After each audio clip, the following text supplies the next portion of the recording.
63 men stood in that glass lobby like soldiers waiting for war, polished, confident, ready. Then the door turned. A man walked in, wrinkled shirt, slight limp. Behind him, a 6-year-old girl holding a white rabbit. The laughter started immediately, cruel, loud. Certain they saw a mistake. A man who'd walked into the wrong building, the wrong life. 2 minutes later, the strongest man in that room, 253 pounds of regional champion, would hit the floor unconscious, and the laughter would die. Because what looks like weakness isn't always weak. What looks like defeat isn't always broken. And sometimes the man everyone underestimates is the only one who sees what's coming. Before the billion-dollar conspiracy, before the betrayal from inside, before everything burned, there was just a father, a daughter, and a fight no one thought he could win. He won, but that was only the beginning. 63 men stood in the glass lobby of the Nexara building that Monday morning. All polished, all confident, all waiting for the same thing. A job.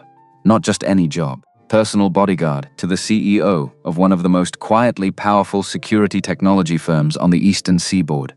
The kind of position that came with a 6-figure salary, benefits that made grown men weep, and the sort of prestige that opened doors in an industry where doors stayed shut. Former police officers lined the walls.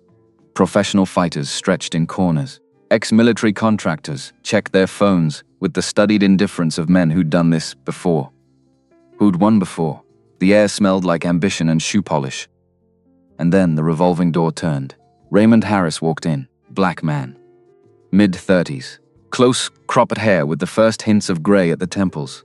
Wrinkled shirt that looked like it had been pulled from a dryer 2 days ago and never made it to an iron. Slight limp favoring his left leg. The kind of limp that came from an old injury that never quite healed right.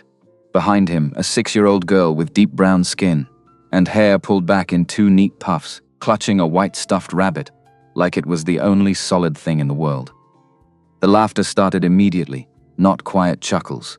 Full-throated mockery. Someone near the back said it looked like a preschool drop-off. Someone else asked if he'd gotten lost on the way to the welfare office. A third voice, louder, crueler, suggested maybe he should try the McDonald's down the street instead. Raymond didn't turn around. He set Maya down, smoothed her hair once, with the kind of careful attention that suggested he'd done it 1,000 times before, his dark hands gentle against her small head. Then he walked onto the floor. 30 seconds later, the room would go completely silent, but not yet. Gary Young crossed the lobby before the registration clerk could speak. 38 years old, white, thick through the shoulders, the particular confidence of a man who believed he'd already won a competition that hadn't finished, acting head of security for Nexara Group, which meant he had reasons to be unsettled by today's tryout, and he'd chosen to let that unease come out as cruelty. He stopped directly in front of Raymond, close enough to establish the size difference, close enough to make it clear who belonged here and who didn't. "This isn't daycare, friend." The words hung in the air. Raymond looked at him directly, his dark eyes steady, unflinching, voice carried no heat, no anger, just the flat neutrality of someone stating a fact. "I have an appointment at 9. My name is on your list." Gary's jaw tightened. He pulled out the tablet, swiped through the roster with the slow deliberateness of someone hoping the name wouldn't be there. Next it was Raymond Harris, top of the list. A dead late Sunday afternoon. A dead personally by Patricia Johnson, CO. Gary's face did something complicated. A brief tightening he covered quickly. He handed the tablet back to the clerk without explanation. Gestured toward the main hall with a short movement of his chin. No apology. No acknowledgement. Just the minimum required to keep this procedurally correct. Maya was escorted to a small waiting area near the reception desk. A junior staff member. Young, nervous, clearly unprepared for child duty. Set up coloring books and a low table. The girl sat down without complaint, her small brown hands arranging crayons in a precise row. Placed Pepper, the rabbit, on the chair beside her like the stuffed animal needed its own seat. Opened to a blank page, began to draw without saying a word. 6 years old, and already better at handling uncertainty than half the men in the building. Raymond walked into the main hall. The first round wasn't about strength, it was about judgment. Each candidate got 3 minutes at a standing desk, one interviewer. A list of situational questions. No time to rehearse. No room for bullshit. The men ahead of Raymond arrived with laminated credentials, detrended service records that looked like they'd been designed by marketing teams, framed photographs of themselves standing next to notable clients. Senators, tech CEOs, people whose names you'd recognize from cable news. One man brought a folder 12 pages thick. 2 of them opened with the phrase, "I've been doing this for 15 years." Raymond came to the desk with nothing in his hands. The interviewer, middle-aged white man with reading glasses on a chain, looked up, adjusted his glasses. Waited, "Your CV." Raymond set a single sheet of white paper on the desk. On it, a phone number, 1 line of text. "Call this number if you need verification." That was it. No bullet points, no professional summary, no list of skills or certifications or references who could vouch for his character. Just a phone number. The interviewer studied it like it might be a joke, like maybe this was some kind of performance art. He glanced up at Raymond's face, dark skin, calm expression, saw nothing there that suggested humor. Gary Young stood nearby with his arms folded. Let out a short breath through his nose, the sound a person makes when they've decided to be patient in a theatrical way. "You're serious?" Raymond's expression didn't change. Very. Gary shook his head. Smiled the way people smile when they've just watched someone else make a mistake they'd never make. Then he walked away, because what else was there to say? Either the number would check out or it wouldn't, and if it didn't, this whole thing would be over in the next 10 minutes. The second part of the first round was a response assessment. Each candidate watched a 90-second video of a simulated threat environment. Crowded event space. Multiple actors moving through the frame. A principal figure in the foreground who needed protection. 6 marked threat positions hidden in the footage. 30 seconds to identify them. 30 seconds to propose a response protocol. Malcolm Hayes went first. Not because he'd volunteered, but because when Gary asked for a volunteer, Malcolm stood up like it was the most natural thing in the world. 253 pounds of professional MMA fighter. Light-skinned black man with a shaved head and shoulders that looked like they'd been carved from granite. 3 regional championships in 4 years. The kind of man who'd spent his entire adult life being paid to look dangerous and had gotten very good at it. He watched the video once, paused for 2 seconds, then identified 4 of the 6 marked positions with the calm authority of someone reading off a grocery list. The room gave him quiet approval, nods, murmurs of respect. One guy in the back actually started clapping before realizing no one else was and stopping abruptly. Malcolm sat down. Raymond watched the video once, stood with his arms at his sides, dark hands relaxed, not tense, not performing, said, 6 marked positions. 2 unmarked. The room went still. The camera dead zone behind column 3 on the left side gives an unobserved approach angle of approximately 4 feet, and the man in the green jacket has shifted his hand position 3 times since the video began. He paused. He's carrying something. Hasn't decided to use it yet. Silence. Not the good kind. The kind that happens when someone's just said something that makes everyone else feel stupid for not seeing it first. Gary's voice cut through the quiet. Lucky guess. Raymond said nothing. Didn't argue. Didn't defend himself. Just returned to his seat with the same calm expression he'd had since walking in. Which somehow made it worse, because if he'd gloated, if he'd smiled or made a show of it, that would have been easier to dismiss. But he hadn't. He'd just stated facts. And facts don't care whether you like them. Upstairs on the 38th floor, Patricia Johnson was watching the feed from the assessment room on the monitor above her desk. She sat in a straight-backed chair with a notepad on her knee that she hadn't written on in the last 20 minutes. Asian American woman. 33 years old. Hair pulled back in a tight bun. No jewelry except a simple watch. The kind of face that gave nothing away unless she wanted it to. Angela Young, her assistant, no relation to Gary, stood near the door with her tablet and the carefully neutral expression of someone who'd learned not to comment on things above her pay grade. He doesn't look like the usual type, Angela said carefully. Patricia didn't look away from the screen. No, he doesn't.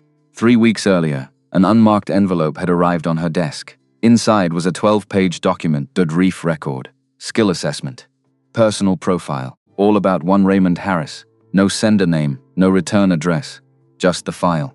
And at the bottom of the last page, a single typed sentence. She will need him. Patricia had run the sender's number through every channel she had access to.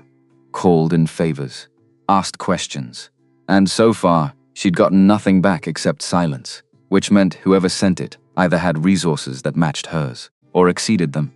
On the monitor, Raymond sat in his chair with the same expression he'd had since walking in. Not bored, not performing patience, simply present. Dark skin against the gray folding chair, hands resting on his knees, like he was waiting for something he knew was coming. And didn't see any point in rushing. Patricia tapped her pen once against the notepad, then set it down. When the bracket for the physical round was posted on the board in the main hall, the room read it with the focused attention of men who understood what it meant. Most matchups were reasonably balanced. Weld class against weight class, experience level against experience level. The kind of pairings that made sense if you were trying to run a fair evaluation. One matchup was not balanced. Raymond Harris versus Malcolm Hayes. Gary Young had scheduled it himself that morning. Placed it with the particular satisfaction of a man who believed he was solving a problem. If Raymond Harris, this quiet, unpedigreed single father who'd appeared out of nowhere on the CEO's personal list, could be removed cleanly in the first round of the physical assessment, then the whole matter could be resolved before it became inconvenient. No awkward questions, no need to explain why someone without a resume had gotten this far, just a clean exit. Malcolm read the bracket and smiled. Not a cruel smile.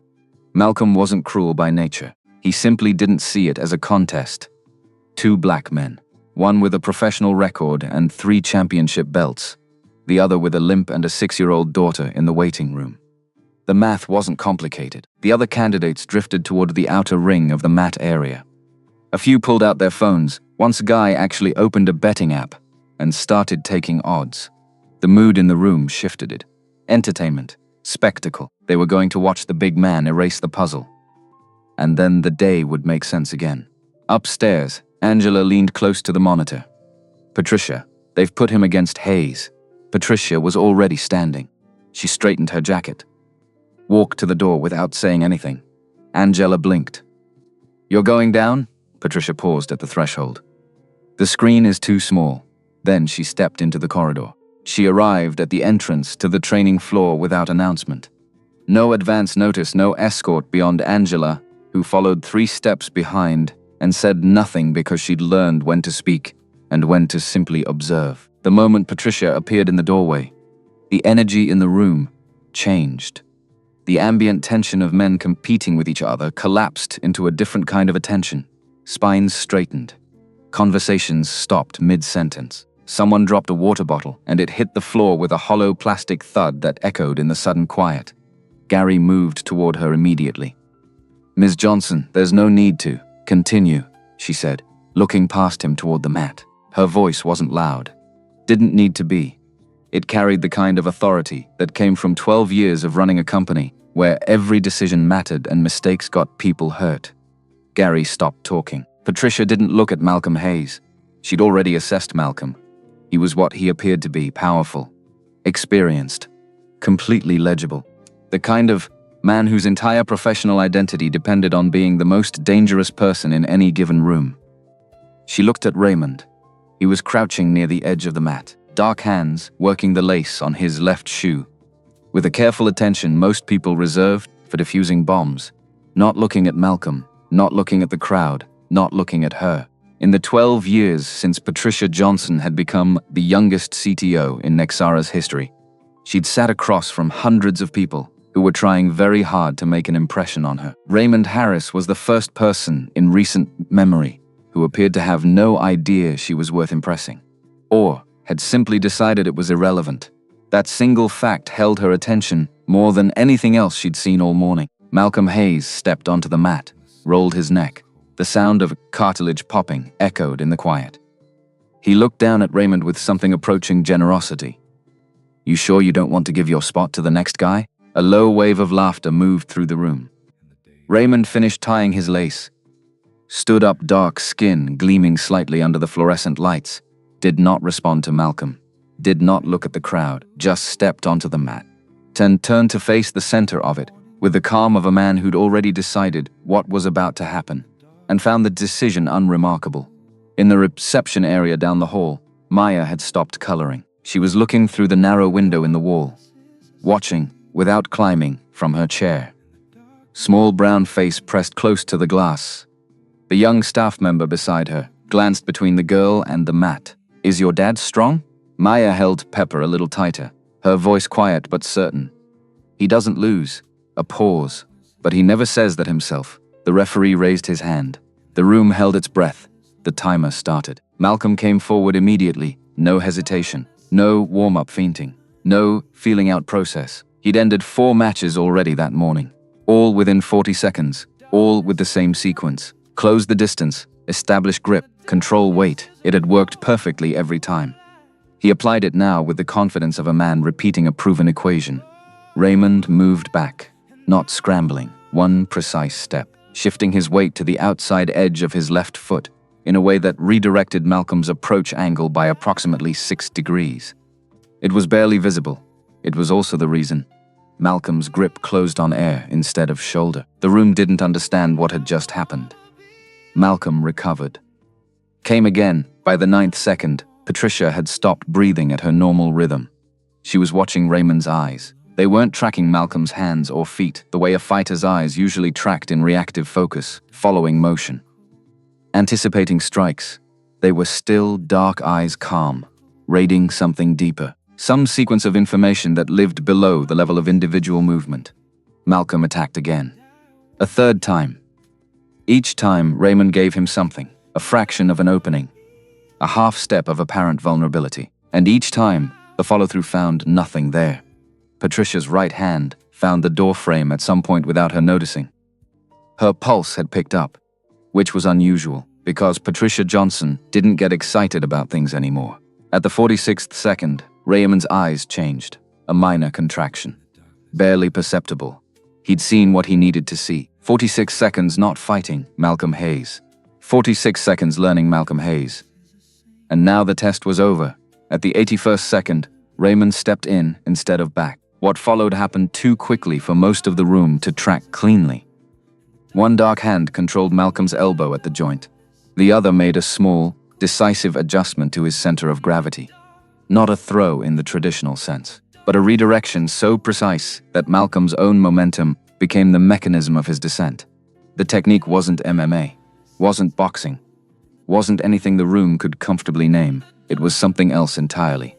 Something older, something that didn't care about weight classes or title belts or regional championships. Malcolm Hayes, 253 pounds, 3 regional titles, 4 straight wins that morning.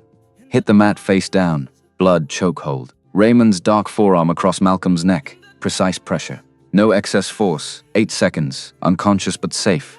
Total time, 2 minutes, 10 seconds. No one spoke. Raymond released the hold, stepped back, stood upright, dark skin, calm expression. His breathing was unchanged. He turned his hands over briefly, a mechanical check. Nothing more. Then stepped off the mat. Gary Young was holding a sheet of paper. He didn't seem aware that it had fallen from his hand until it made a small sound against the floor.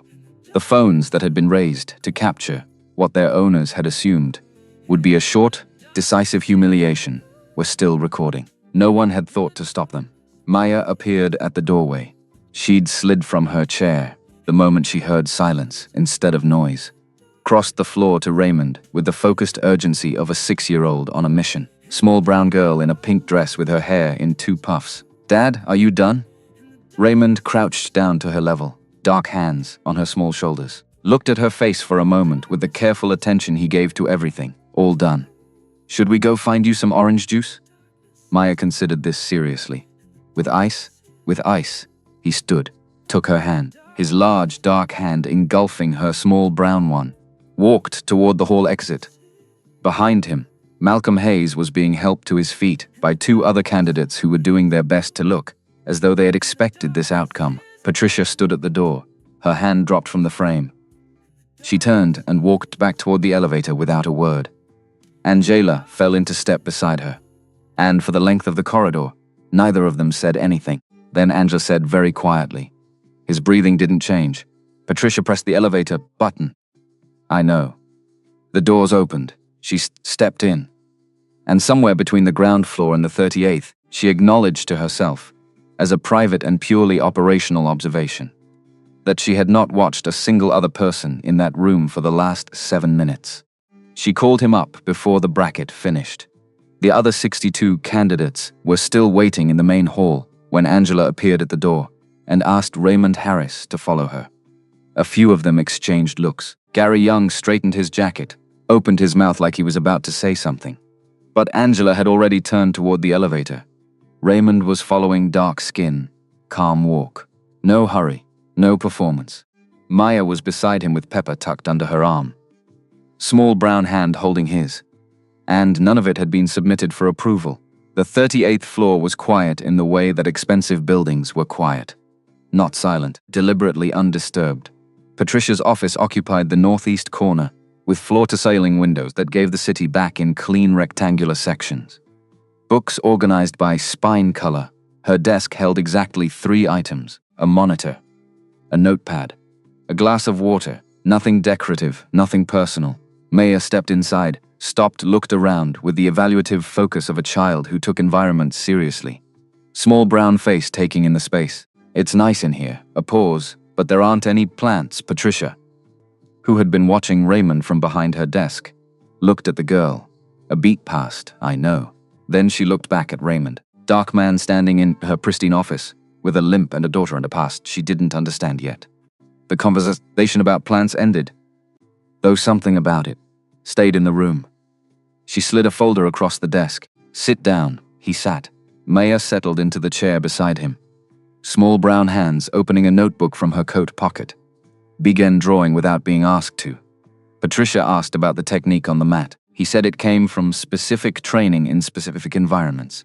Did not elaborate. She asked about his service record. He said it was in the folder she'd already reviewed. She asked who had sent her the 12-page document with his name on it. He looked at the folder on her desk, dark eyes steady. For 2 seconds, something moved behind his eyes. A recognition, a calculation, and then a deliberate settling. I don't know. She watched him. He was telling the truth. That was the part that bothered her most, because if he'd been lying, she could have ended this right now. But he wasn't, which meant someone else was pulling strings. And she didn't know who, or why, or what they wanted. What salary are you asking? She said finally. He gave her a number, reasonable, not suspiciously low, not inflated. The number of someone who'd thought about what the work was worth, rather than what the market would bear. She signed the contract without renegotiating.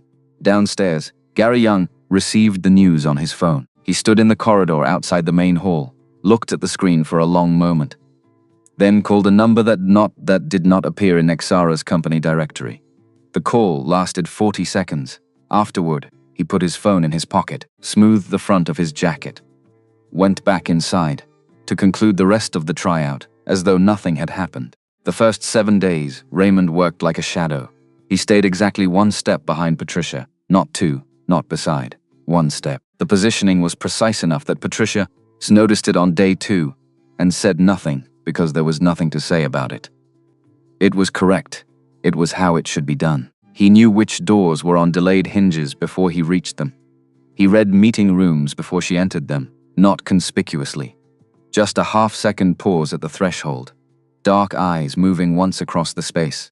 He knew when someone in a room was carrying tension, before the conversation revealed it. In 7 years of running Nexara, Patricia had never had a security detail that she forgot was there, because it simply functioned so naturally. She'd spent those years finding ways to move around her guards. She didn't find herself doing that now. She also noticed that he didn't look at her the way people usually looked at her. The particular voltage that occurred when someone was aware they were standing near a CEO. That low-grade performance energy, the slight over-positioning of the body toward power. It was absent in him. He wasn't positioned toward her because she was important. He was positioned toward her because she was his responsibility. The distinction was so unfamiliar that it took her 3 days to name it. On the 5th day, the daycare called at noon. Maya's usual afternoon sitter had a family emergency and could not take her. Raymond came to Patricia's office door and spoke briefly to Angela. Then Angela came in and told Patricia what had happened, framed it as a logistical complication that required his absence for the afternoon. Patricia said, "Bring her here." Angela paused. Patricia had already turned back to her screen. Maya arrived 45 minutes later with her backpack and her coloring kit. She said hello to Patricia's small brown face, serious, put Pepper on the corner of the waiting room couch, sat down with her supplies, and worked quietly for the entirety of the afternoon without interruption. At 4:30, she walked to Patricia's open office door and held out a folded piece of paper. Small brown hands careful with the drawing. Patricia opened it. It was a drawing in crayon. 3 figures in front of a house. 1 tall dark figure with lines for a jacket. 1 figure with long dark hair and a grey dress. 1 small brown figure holding something white and round, which was presumably Pepper. In front of the house, there was a tree with green leaves and what appeared to be apples, or possibly ornaments. The sky was yellow. Patricia looked at it for a long time. She folded it carefully, opened the top left drawer of her desk, placed it inside. She did not put it in the recycling bin under the desk, where paper without operational relevance went. That evening, Patricia received an email from an anonymous address. The message was 9 words. "You're being sold and you don't know it yet."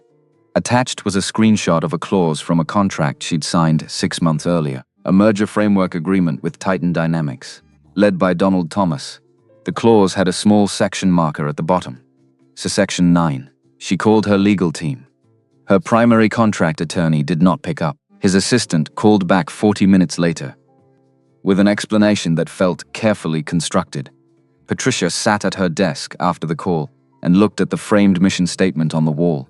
Across from her, without seeing it, Raymond was standing near the window, dark silhouette against the city lights. He'd been there since she finished the call. She said, "Do you know anything about this?" He said, "Not enough yet. But I'm looking." In the morning, she called the investigator she'd retained separately from her legal team, the one no one at Nexara knew about. She gave the investigator the phone number from Raymond's original single sheet of white paper. The result came back within hours. The number belonged to a retired brigadier general named Victor Bryant, who had commanded Raymond's unit during the last 2 years of his service. Bryant was the one who had sent the 12-page document. Bryant knew about Donald Thomas. Bryant had known for longer than she had. Patricia read the name in the report, sat back in her chair, looked at the ceiling for a moment, then said to herself, in the empty office, the only sentence that felt accurate, "I've been surrounded and I didn't see it."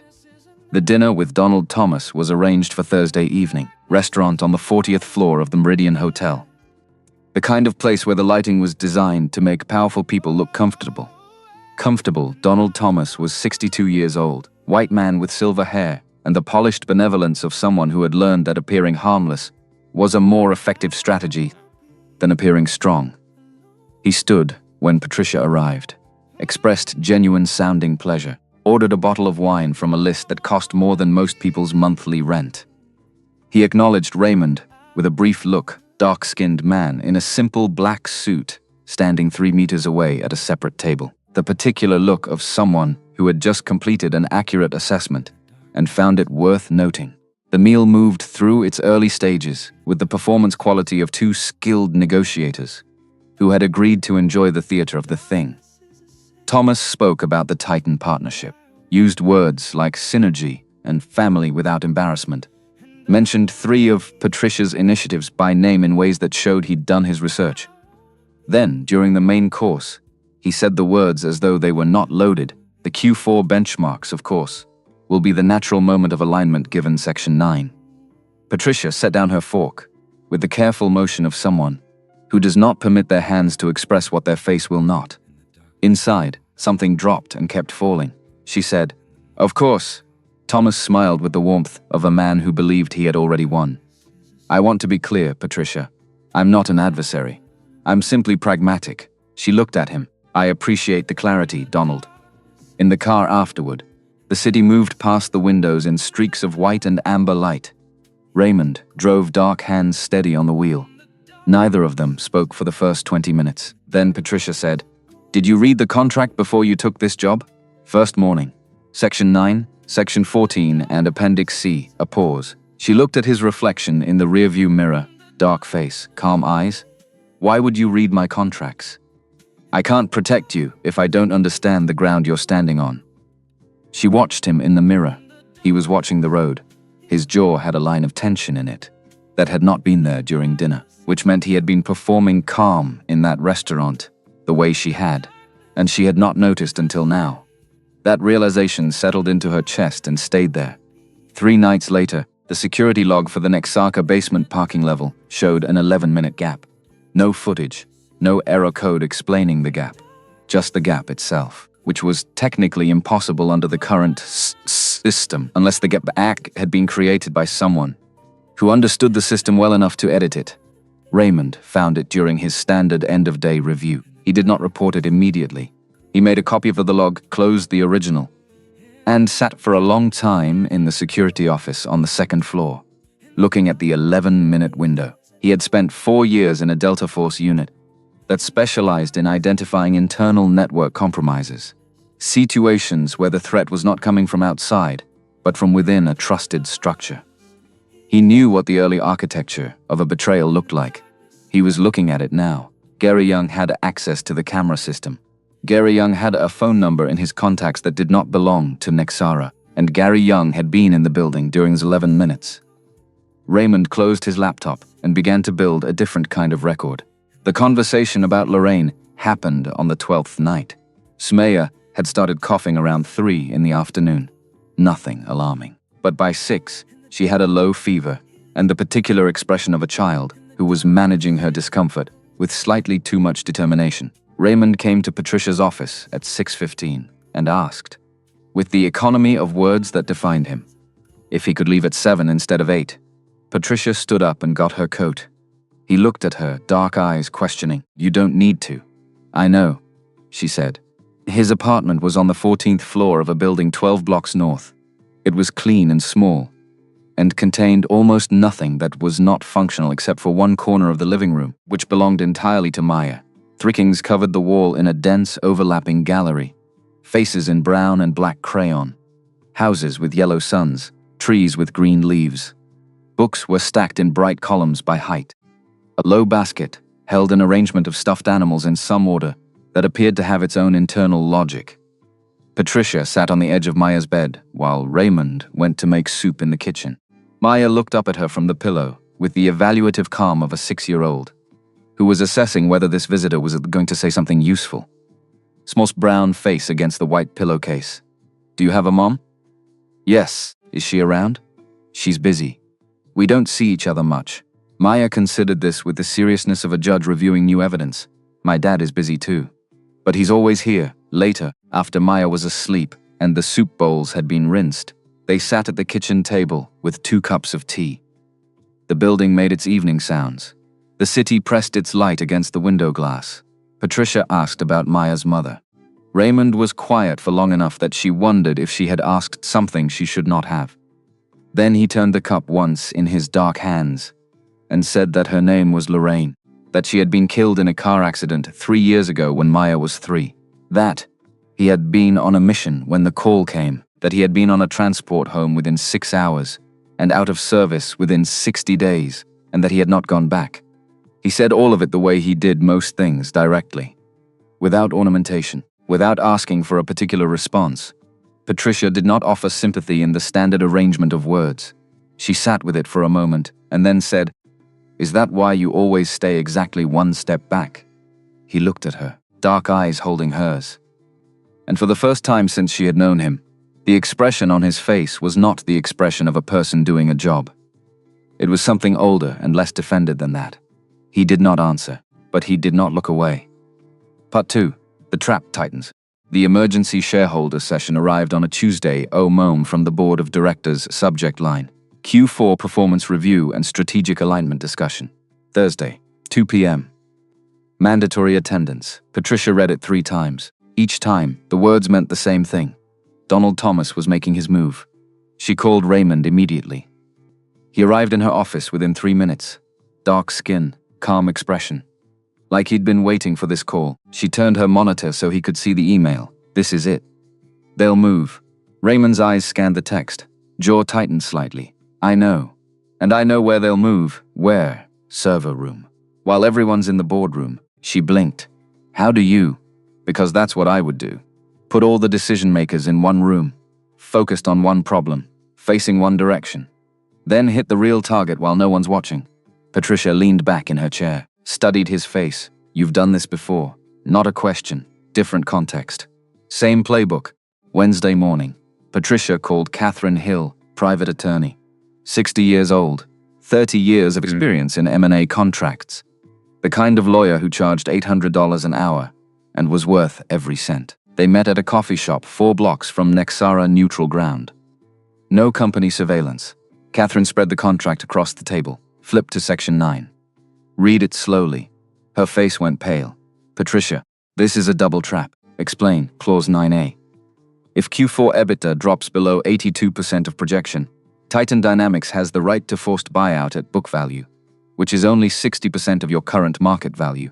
Patricia's coffee went cold in her hand. And clause 9B? Catherine's finger moved down the page, kind of. If a critical security breach occurs within 90 days of quarter end, Titan has the right to immediate takeover to protect client data. The pieces clicked into place. They don't need both, no, just one. But Thomas is preparing both to guarantee success. Patricia returned to Nexara at noon, called her IT team into her office. 3 engineers, 2 security specialists, all sworn to secrecy. I need hidden cameras installed in the server room, not through the main system. Direct feed to a private cloud. And I need it done today, the lead engineer, white guy in his 40s with glasses, frowned. That's going to bypass all our standard protocols, I know. Gary Young will ask questions if he sees us working in there. Patricia's voice went flat. Gary Young is the reason we're doing this. The engineer's eyes widened. Understood. Tuesday night. Raymond stayed at Nexara until 3 a.m., built a diagram on the whiteboard in the unused conference room on the 2nd floor. Every entry point to floor 38, every camera angle, every blind spot. Service elevator number 2. No cameras from floors 30 to 38. Gap from a system upgrade last year.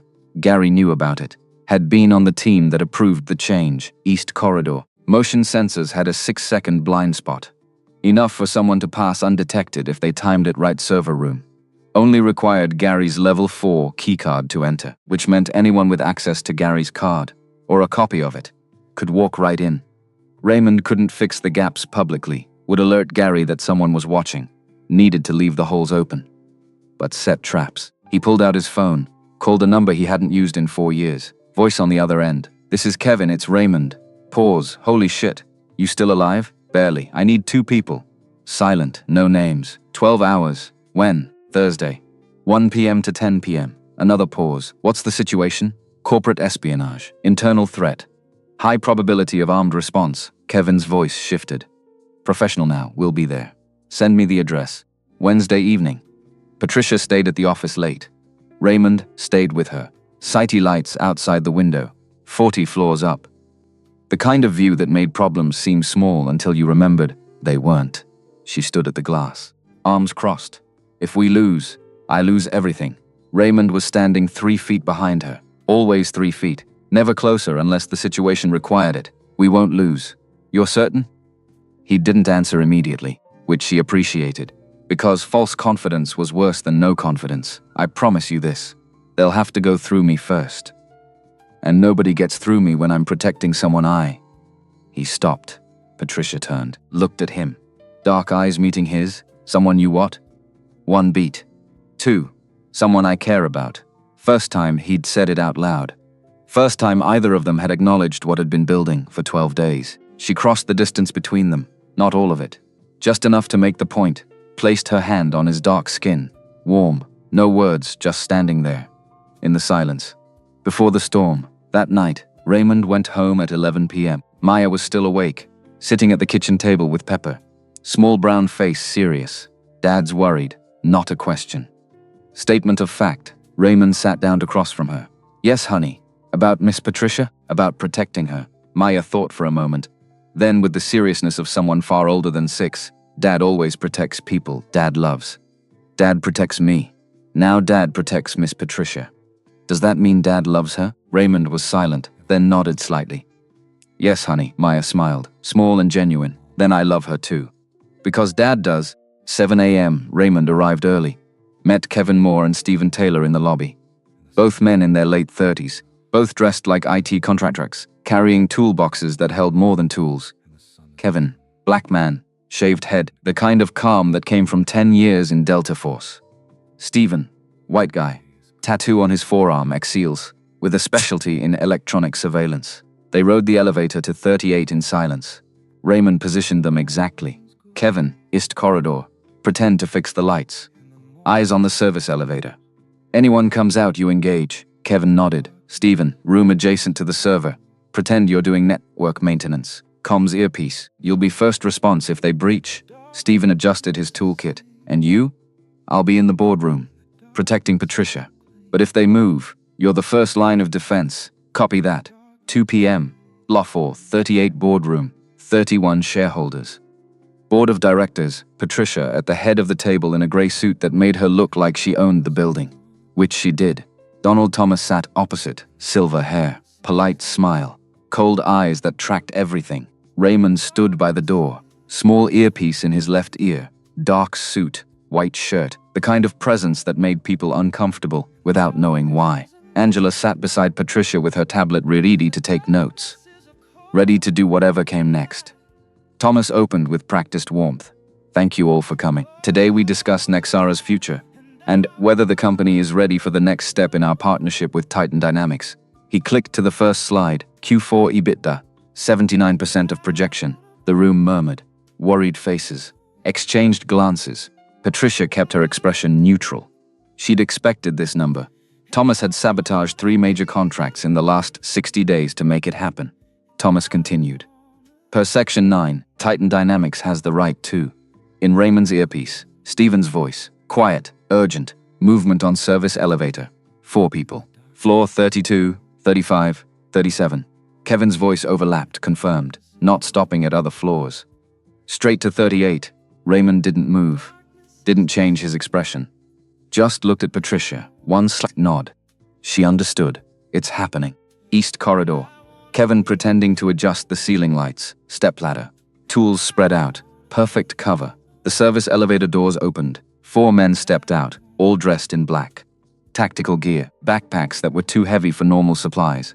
Professional, unhurried, like they'd done this before. The lead man, white, mid-40s, scar across his left eyebrow, pulled out a keycard, Gary Young's card.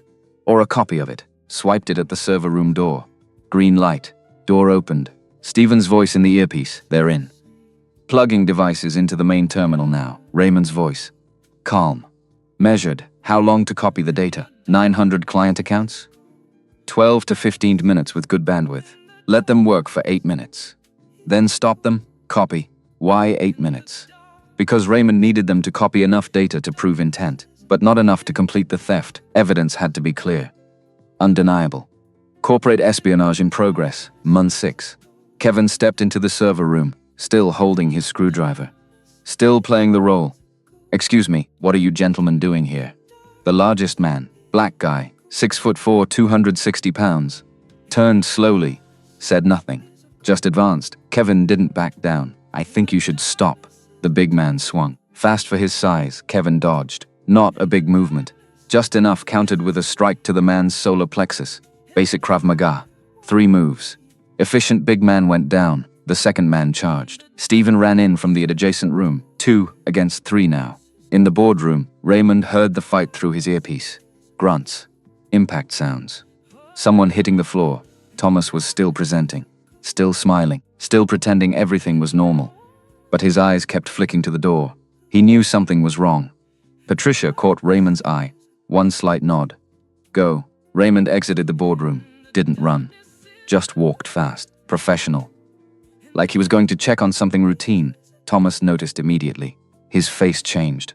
Smile faltered. Excuse me, Ms. Johnson. Where is your bodyguard going? Patricia looked directly at him. No emotion. Just facts. Doing his job. East Corridor. Raymond reached the server room 30 seconds after Kevin's first strike. Kevin had 1 man controlled, arm locked behind his back, face pressed against the wall. Stephen was fighting too, holding his own but outnumbered. The 4th man, the big one who'd gone down first, was back on his feet, guarding the door. Saw Raymond smiled, finally. Someone my size. Raymond didn't respond, didn't waste energy on words, just advanced. They fought for 11 seconds. Big man attacked first, combination punches. Left hook, right cross. Training showed through. Ex-military. Probably Marines. Raymond moved back. Read the pattern. 4 strikes. 5. 6. At strike 7, Raymond stepped inside. Too close for the big man to generate power. One dark hand locked around the man's neck. The other adjusted his center of gravity. Blood choke. 4 seconds, big man collapsed. Raymond turned to the remaining 3. They saw their largest teammate unconscious on the floor, looked at each other. All 3 surrendered simultaneously. Knelt. Hands behind heads. Total time from Raymond's arrival, 40 seconds. Then Gary Young appeared from the east corridor, holding a firearm. 9mm, standard issue Fox-sack flat. Resigned, like he'd reached the part of the plan he'd been dreading. I need 15 minutes. Stand down and nobody gets hurt. Raymond looked at him. Dark eyes calm, left shoulder throbbing from where the big man had landed one good hit. Not serious, but noticeable. Filed it. Moved on. I don't have 15 minutes. Gary's hand tightened on the grip. Raymond, don't be stupid. I don't want to shoot you. Then don't. Raymond stepped forward. Gary pulled the trigger. Click. No bullet, no magazine. Gary's eyes went wide. Looked at the gun, like it had betrayed him. Raymond had removed the magazine that morning, while Gary was in the bathroom, while the building was still empty. He'd known. Gary threw the gun. Charged hand to hand. He had skill, years of training, commitment to the fight, but he was operating on the logic of threat. Raymond was operating on the logic of necessity, and necessity didn't care about fairness. 60 seconds later, Gary Young sat against the wall, hands zip-tied behind his back, breathing hard, resigned expression. Underneath it, the specific shame of a man who'd bet everything on the wrong outcome. Building security arrived. Then police, 2 cruisers, 4 officers. Raymond called Patricia. Done. We have them. In the boardroom, Patricia received the message via earpiece. She stood. Every eye in the room turned to her. This session needs to be postponed. The reasons will be explained by law enforcement in the next few minutes. Let one beat pass. Then looked at Thomas with direct focus.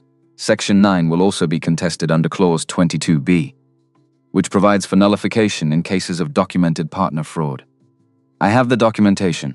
Thomas sat very still, face pale. I've been building the file for 8 days.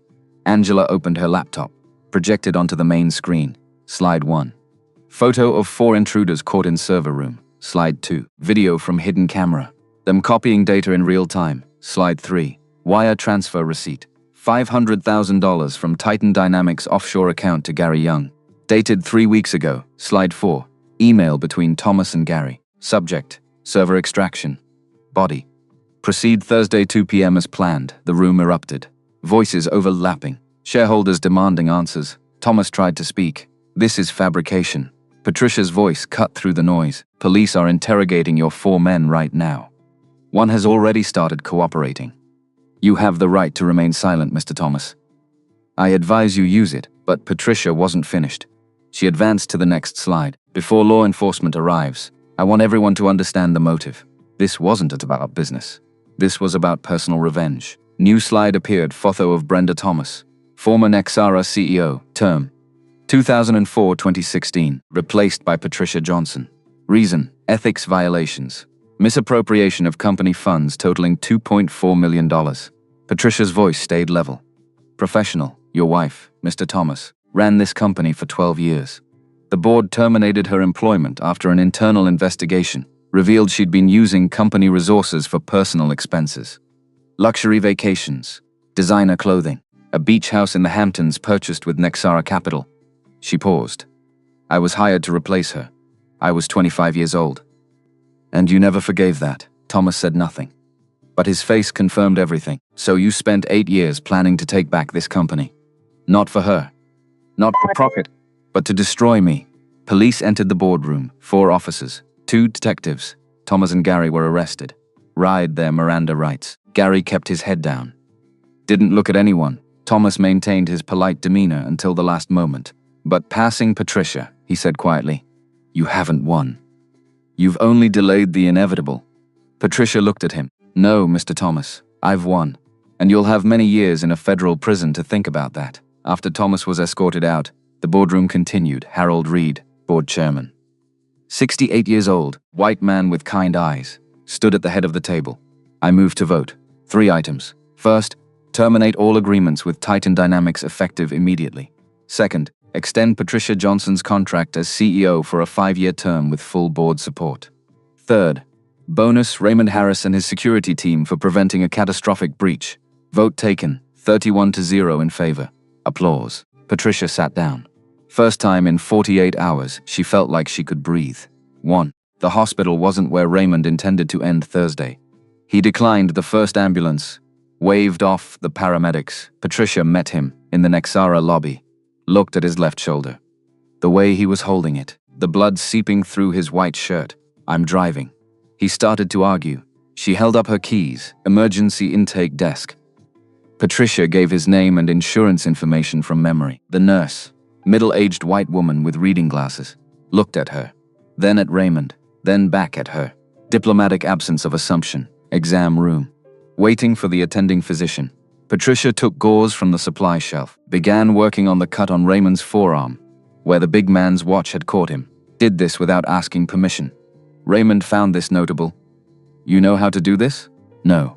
But I learned quickly.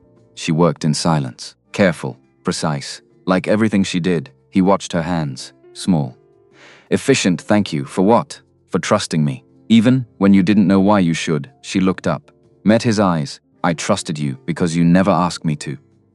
35 minutes later, Maya arrived with Angela. The girl crossed the distance from door to bed in 4 steps. Small brown face, worried but controlled, held Raymond's hand without speaking, which told him more about what she'd felt on the way over than any words could. Then Maya turned to Patricia, careful assessment in her eyes. Did Miss Patricia make Dad get hurt? Raymond's voice stayed gentle. No, honey, Dad got hurt because his job needed him to protect someone important. Maya considered this. Logic acceptable. Then turned back to Patricia. Whatever she saw in the woman's face satisfied some unspoken question. Can you stay? I don't want Dad alone when he's hurt. Patricia looked at Raymond. He was studying the wall above the bed with focused attention. She pulled the chair closer. Sat down. Okay. 11 p.m. Corridor mostly quiet. Maya asleep on the waiting room bench across the hall, head on Patricia's jacket. Pepper fitted between her chin and chest. Patricia sat without moving, hand resting lightly near the girl's shoulder. Small brown face peaceful in sleep. Raymond stood in the exam room doorway. Cleared for discharge but not yet gone. Schuster properly dressed, white bandage visible under his shirt, wearing clean clothes Angela had retrieved from his apartment. He stood there, watched the two of them in the yellow corridor light. Didn't speak for a long time. Patricia looked up. Their eyes met. Neither said anything. City sounds filtered through the window at the end of the hall. Sirens in the distance. Low hum of traffic, the anonymous noise of a place that didn't slow down for ordinary emergencies. Raymond walked back, sat on the edge of the bench on Maya's other side, so the girl lay between them, Pepper occupying the logical center. After a while, Patricia spoke quietly. Maya added to the drawing. He waited. The one she gave me last week. I had it on my desk. She came in yesterday morning before I arrived and added something. What did she add? Patricia's voice stayed soft, a tree. In front of the house, Raymond was quiet. Corridor light made a low, even sound above them. Maya breathed in the slow, even rhythm of a child who trusted entirely that the world around her was held. For the first time in the entire length of that long and breaking day. For the first time, perhaps, in a good deal longer than that, the corner of Raymond Harris's mouth moved small, quiet, unmistakably. A beginning. Part 3. The reckoning and the beginning. 6 months passed. Raymond still worked as Patricia's bodyguard. Still stood one step behind her in meetings. Still read rooms before she entered them. But something had shifted. The distance between them, the careful professional gap that had defined their first weeks, had narrowed to something else entirely. Not gone. Just redefined. Because you can't sit on a hospital bench at 11 p.m. with someone's daughter asleep between you and pretend the next morning that nothing changed. Patricia noticed it first. The way Raymond's hand would brush hers when passing documents. Brief. Accidental, except it kept happening. The way his eyes would find hers across a crowded room and hold for half a second longer than necessary. The way he'd started arriving at her apartment building 10 minutes before her morning pickup time. Not because the schedule required it, but because he wanted those extra minutes in the car with her. before the workday started. Small things. Except they weren't small at all. Maya noticed it too. 7 years old now, observant in the way children are when they've learned to read the adults around them for signs of safety. One Wednesday afternoon in Patricia's office, she looked up from her homework. Miss Patricia, are you going to marry my dad? Patricia froze, pen halfway to paper. We haven't. Why do you ask? Maya shrugged, small brown shoulders moving under her pink sweater. Because he smiles more now. And you do too. And when people smile more, it usually means they're going to get married. The logic was airtight. Patricia set down her pen. Would that be okay with you? If we did? Maya considered this with the seriousness of a judge reviewing new evidence. Are you going to be nice to him? Yes. Are you going to be nice to me? Always. Then it's okay. She went back to her homework like the matter was settled. Which, in Maya's mind, it was. February brought snow to New York. 6 inches overnight. The kind that turned the city into something quieter. Softer, Patricia's calendar that Friday showed back-to-back meetings until 7 p.m. Except the snow made half the city cancel, roads impassable, subways delayed. By 3 p.m., the office was nearly empty. By 4, it was just her and Raymond and Maya, who'd been picked up early from school because of the weather. They sat in Patricia's office. City outside the window buried in white. Building so quiet you could hear the heating system click on and off. Maya drew at the coffee table. Patricia worked on her laptop. Raymond stood by the window watching the snowfall. We should leave soon, he said. Before it gets worse. Patricia glanced at the weather radar on her phone. It's already worse. We might be here a while. Raymond turned, dark eyes meeting hers. There are worse places to be stuck, and there it was again. That thing neither of them was saying out loud, but both of them felt. By 6 p.m., the building superintendent sent an email to all remaining staff. Main roads closed. Public transit suspended. Shelter in place recommended until morning. Patricia forwarded it to Angela, who'd left hours ago, then looked at Raymond. Looks like we're staying. Looks like. Maya appeared at the office door. Pepper under one arm. Are we having a sleepover? Patricia smiled despite herself. Looks like it. Maya's face lit up. Can we make a fort? They built it in the waiting room office chairs. Couch cushions. Patricia's gray blazer, draped over the top as a roof. Maya crawled inside immediately. Declared it perfect. Raymond and Patricia sat on the floor outside the fort, backs against the couch. Close enough that their shoulders touched. This is not how I expected today to go, Patricia said. Better or worse? She thought about it. Different. Raymond's hand found hers. Dark fingers threading through hers. Neither of them looked at each other. Just sat there, holding hands, listening to Maya hum inside the fort. I need to tell you something, Raymond said quietly. Patricia's pulse picked up. Okay, since Lorraine, I haven't let myself feel this way about anyone. Didn't think I could.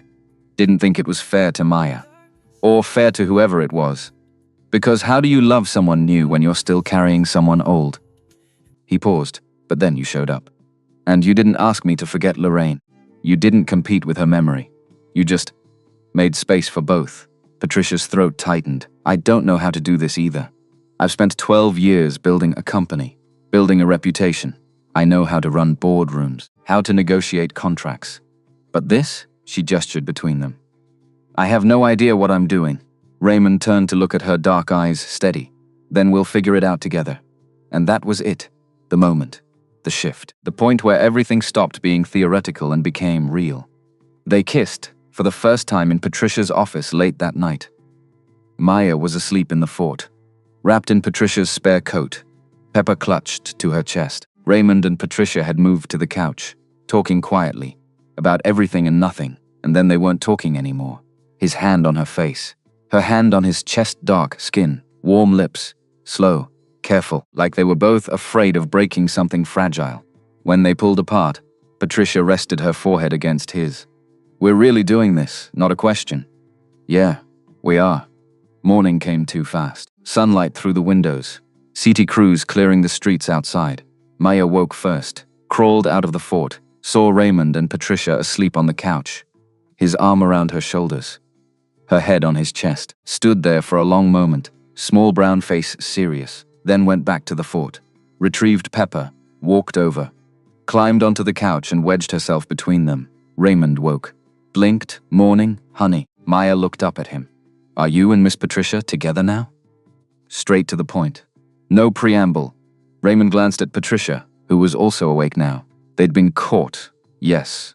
If that's okay with you. Maya thought about it. Can I still call her Miss Patricia? Always. Then it's okay. She settled back against them. Like this was exactly where she belonged. And maybe it was. March brought a different kind of storm. Not snow. Legal proceedings. Donald Thomas's trial began on a Tuesday. Federal courthouse downtown. Charges. Corporate espionage. Conspiracy to commit fraud. Wire fraud. Attempted theft of trade secrets. Patricia was called to testify on day 3. Raymond went with her. Not as her bodyguard this time, but as something more. The courtroom was packed. Journalists. Shareholders. People from the industry who wanted to see how this would end. Patricia took the stand in a navy suit, hair pulled back. No jewelry except her watch. The prosecutor was a woman in her 50s, sharp.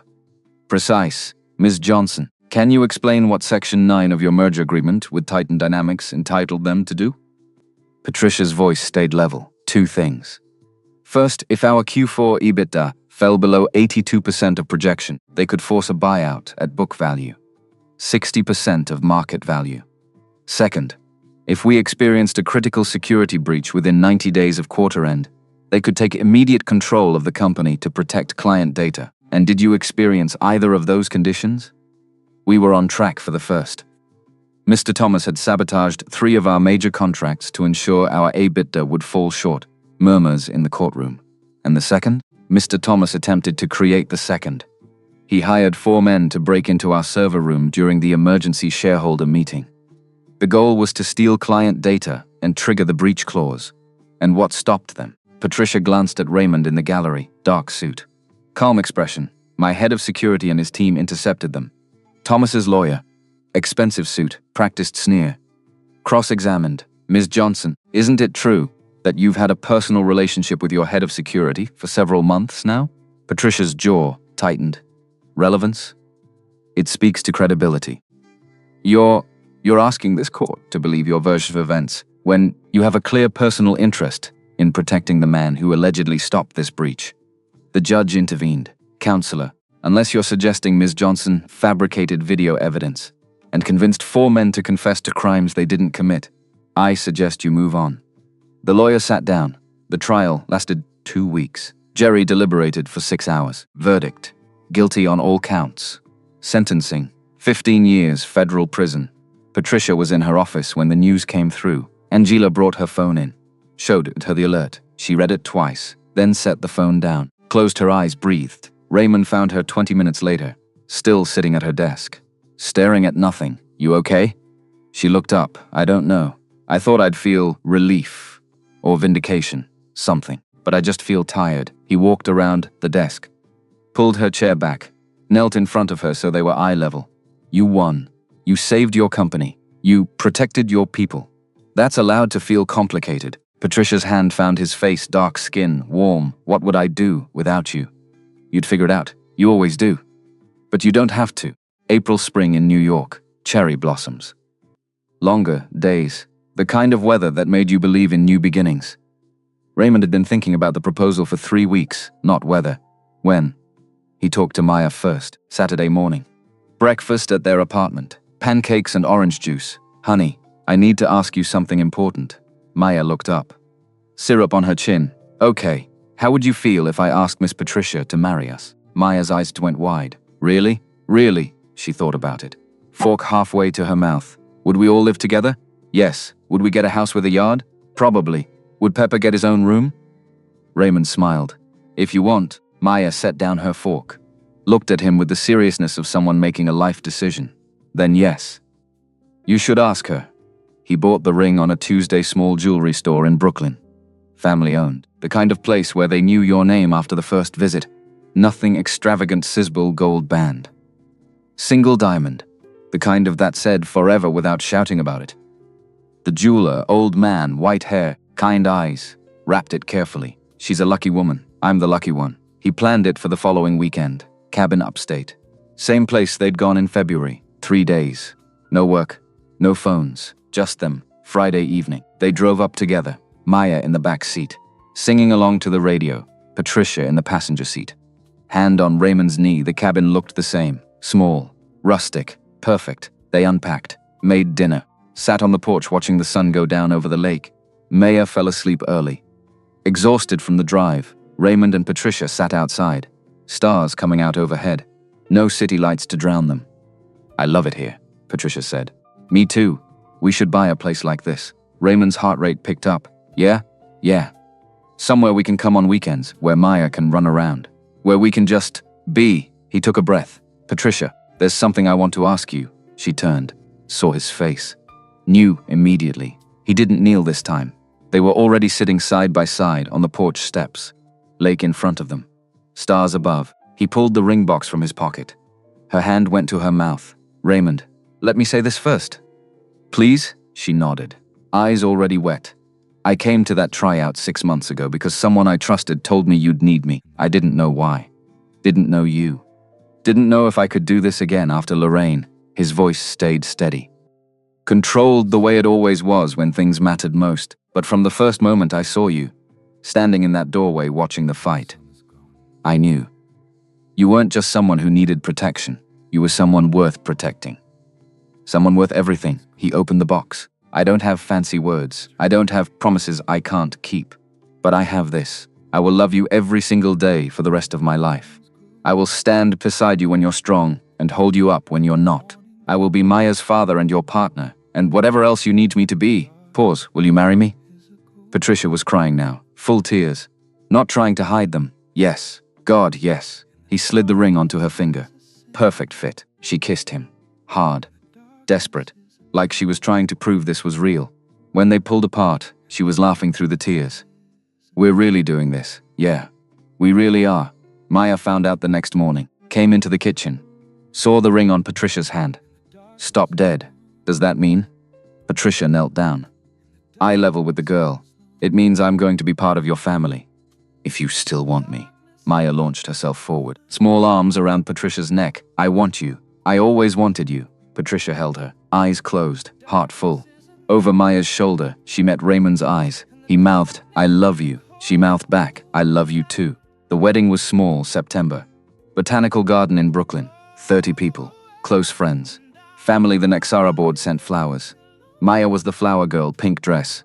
Hair in 2 braids. Pepper tucked into her basket because she'd insisted. Angela was Patricia's maid of honor. Gave a speech that made everyone cry. Kevin Moore was Raymond's best man. Kept it short. Told one story about Delta Force that was probably classified but made everyone laugh anyway. Patricia wore ivory dress. No veil. Hair down for once. Raymond wore a dark gray suit, white shirt, no tie, because Patricia liked him better without one. They wrote their own vows. Patricia went first. "I spent 12 years building a company, building a reputation, building walls around myself, because I thought that's what strength looked like. And then you walked into my life with a 6-year-old daughter, and a limp and a resume that was just a phone number. And you taught me that strength isn't about walls. It's about knowing when to let someone in." Her voice cracked slightly. "You've given me a family I didn't know I needed. A love I didn't think I deserved. A life that feels like home. And I promise you, for the rest of my life, I will honor that gift. I will love Maya like she's mine. I will stand beside you in every fight. And I will never, ever take for granted what we've built together." Raymond's turn. 3 years ago, I lost someone I loved. And I thought that was it. That I'd used up my chance at happiness. That the best I could do was raise my daughter and try not to mess her up too badly. Small laugh from the crowd. "Then you hired me. And you didn't ask me to be anything other than what I was. You didn't need me to perform or pretend or be someone I wasn't. You just needed me to show up. And somehow, that was enough." He took her hand, dark fingers threading through hers. "You brought me back to life, Patricia. You and Maya both, and I promise you, I will spend every day I have left making sure you never regret that. I will protect you, support you, love you. In that order." Always the efficient, older woman, warm smile, pronounced them married. They kissed. Everyone applauded. Maya threw flower petals, even though that part was supposed to be over. And for the first time in a very long time, everything felt exactly right. 1 year later, they bought the house in Queens, 3 bedrooms. Backyard with a tree. White fence. Like the picture Maya had drawn 2 years ago. Raymond still worked at Nexara. VP of Operations now. Patricia had promoted him officially. Board approved unanimously. Because after you save someone's company and marry their CEO, they tend to trust your judgment.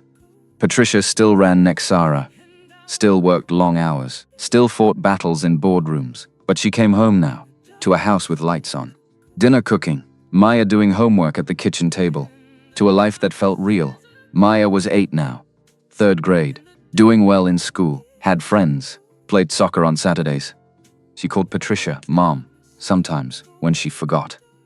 When it felt natural, Patricia never corrected her, because that's what she was, not biologically, but in every way that mattered. Sunday morning, late October, Raymond made pancakes. Patricia set the table. Maya fed Pepper imaginary food, the kind of ordinary moment that would have been impossible to imagine 2 years ago. Dad, can we go to the park after breakfast? Maya asked. If Mom says it's okay, Maya turned to Patricia. Can we? Patricia smiled. Still got a small thrill every time Maya called her that. Of course, they went to the park, all 3 of them. Plus Pepper, who came along in Maya's backpack, found a bench near the playground, sat together while Maya ran off to the swings. Raymond's arm around Patricia's shoulders, her head on his chest. You ever think about how different things could have been? She asked. Every day, do you regret any of it? He looked at her, dark eyes serious. Not 1 second. She kissed him, soft, brief, the kind of kiss that said everything without needing words. Maya ran back, out of breath, grinning. Mom, Dad, come push me. They got up, walked to the swings, pushed her higher and higher until she was laughing so hard she could barely breathe. That night, after Maya was asleep, Raymond and Patricia sat on the back porch. City lights in the distance, stars overhead, the tree in the yard swaying slightly in the breeze. I'm happy, Patricia said, like she was testing the words, seeing if they fit. Me too. I didn't think I'd ever get to say that, and me. Raymond pulled her closer. You deserve it. We all do. She thought about the last 2 years, the tryout, the fight, the hospital, the snow, the trial, the proposal, the wedding, all of it, everything that had brought them here. And she realized something. You know what the best part is? What? This isn't the ending. This is just the beginning. Raymond smiled, kissed the top of her head. Yeah, it is. They sat there for a long time. Not talking, just being. Together. A family built from loss, from trust, from love that chose itself. Not perfect, but real. And that was more than enough.